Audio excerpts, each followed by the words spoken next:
Doug Leslie, father of Lauren Leslie, is getting a call. Hello, is this Mr. Doug Leslie? I am with Royal Canadian Mounted Police. Doug is shocked. Yes, what happened? I'm calling regarding your daughter Lauren. I'm so sorry to say this, but a dead body has been found with your daughter's ID card. The reason cops could not identify the body was because her face was... You know, there's all kinds of really, really gory, hoary movies out there. They don't even come close to what this guy's done. You know, like, what is he? Like, you know, what is he?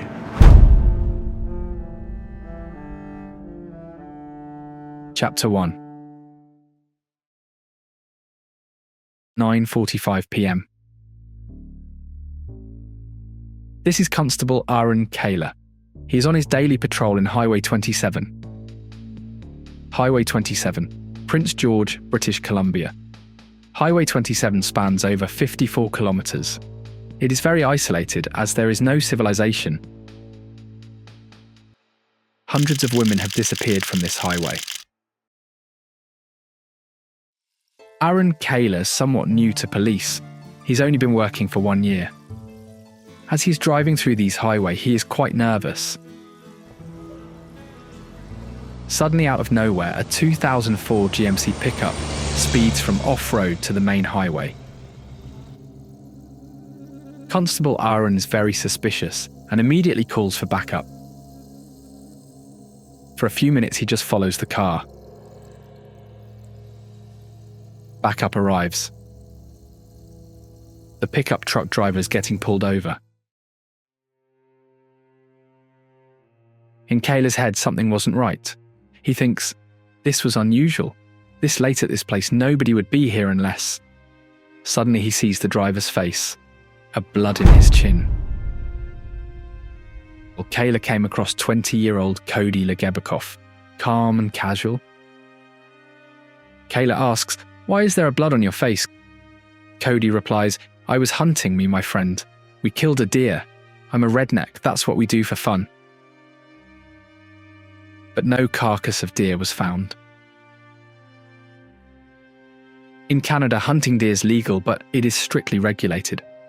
When Legebikoff claimed he was hunting, his story raised suspicions as there was no firearm, hunting license, or proper gear in his vehicle. I don't know if I'm getting the story right or not, but just tell me what went on tonight. We were hunting deer. If we run this blood, if we do a forensic match on it, we're going to find out it's deer blood, right? I guess so, yeah. So, the police arrests Cody Legebikoff.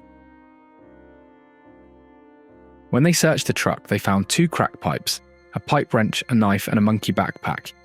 When they checked the backpack, and Children's Hospital ID was found named Lauren Leslie.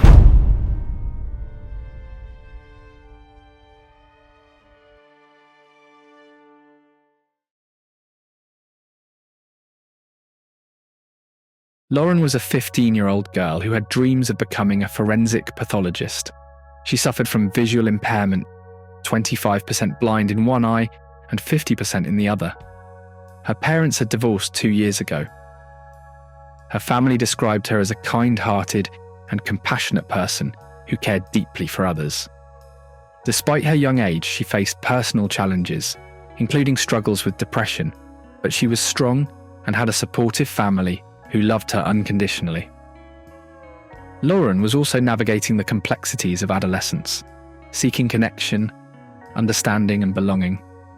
Like many teenagers, she spent time on social media platforms where she could connect with people beyond her small town.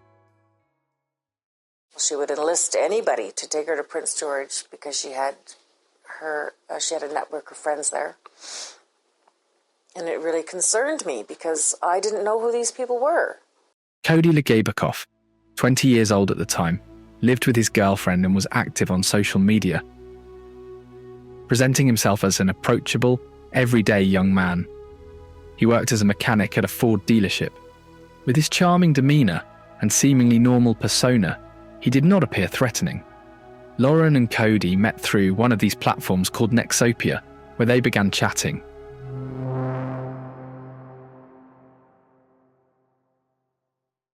As Lauren was looking to make new friends and talked about her personal life to Cody, he, on the other hand, was sending sexual messages.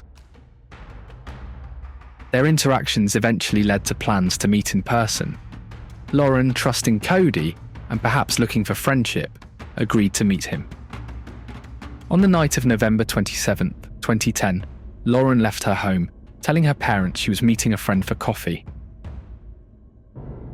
Cody drove Lauren to a remote logging road near Vanderhoof, British Columbia. She said she was driving around Prince with Cody. I was the last person that she talked to. This area was isolated and surrounded by dense forest, far from the safety of populated areas. What exactly transpired between them that night remains unclear, but what is known is that the encounter turned violent. Cody brutally attacked Lauren, leaving her with fatal injuries. Then Cody, after hiding the body in a pile of snow, was running away from the scene when Constable Aaron Kaler found him. After finding Lauren's ID card, the cops tracked the tyre marks and discovered a dead body in the pile of snow, with her pants pulled to her ankles.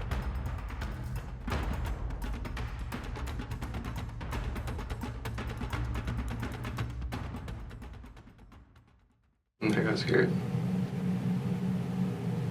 And I seen it. Seen her stuff laying on the ground. And yeah, I decided to take off. It's like, this. So many lies. Cody's story kept changing each time. The cops knew he murdered Lauren, but they were trying to find out how he did it and his motive. They wanted him to confess everything. The evidence was clear. The dead body, Cody running from the crime scene, the murder weapon, and the most crucial proof, Lauren's ID card. At first, Cody said he saw the body, panicked, and ran away in shock. But after further questioning, he changed his story.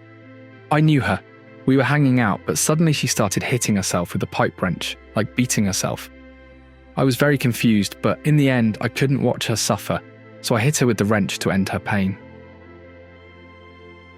When the police dug deeper, they discovered this wasn't his first murder. The evidence was all there, inside his apartment. 3 more women had been killed. October 9th, 2009, the first murder. Cody Legebekov was just 19 when he killed his first victim, Jill Stuchenko, a 35-year-old mother and talented singer from Prince George, British Columbia. She struggled with drug addiction. On October 26, 2009, her body was found half buried in a gravel pit on the outskirts of town. She had been brutally beaten, suffering massive trauma to the back of her head. For nearly a year, her case remained unsolved. August 31st, 2010. The second murder. A year later, Natasha Lynn Montgomery, a 23-year-old woman from British Columbia, went missing. She had a difficult life, battling addiction and living in unstable conditions, but she was loved by her family. Unlike Cody's other victims, her body was never found. For a long time, her family had no answers. When police searched Legebekov's apartment, they found Natasha's blood everywhere, on his bedsheets, his clothes, even on an axe. At first, Cody denied knowing her. Then he changed his story, saying he had met her but didn't kill her. But there was no explanation for why her blood was in his home. September 10th, 2010. The third murder. Cynthia Frances Maas, a 35-year-old woman from Prince George, also struggled with addiction. She had a rough life, an abusive relationship, and an unplanned pregnancy, but was trying to escape her past for the sake of her unborn child.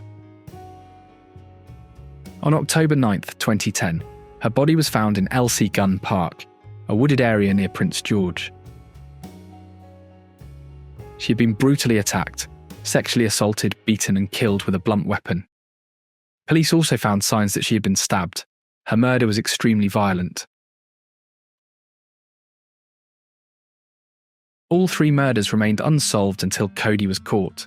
During the investigation, police found that Legebekov was addicted to cocaine and used sex workers to get him drugs.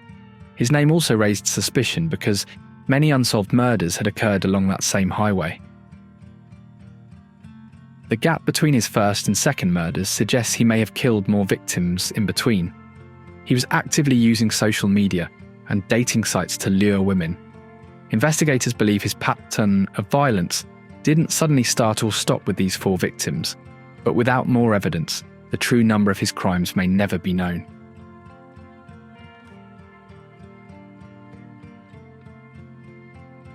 Till the end, Cody refused to take responsibility for killing these helpless women. He showed no emotion and denied everything. However, the jury saw through his lies. Cody Legebokov's trial began in June 2014 in Prince George. Throughout the trial, he kept lying, insisting he wasn't a serial killer and wasn't responsible for the murders. He admitted to being present when Jill Stuchenko, Cynthia Mass, and Natasha Montgomery were killed but blamed drug dealers for their deaths. For Lauren Leslie, he falsely claimed she had hurt herself and that he only watched. On September 11, 2014, he was officially sentenced to life in prison for 4 counts of first-degree murder, with no chance of parole for 25 years.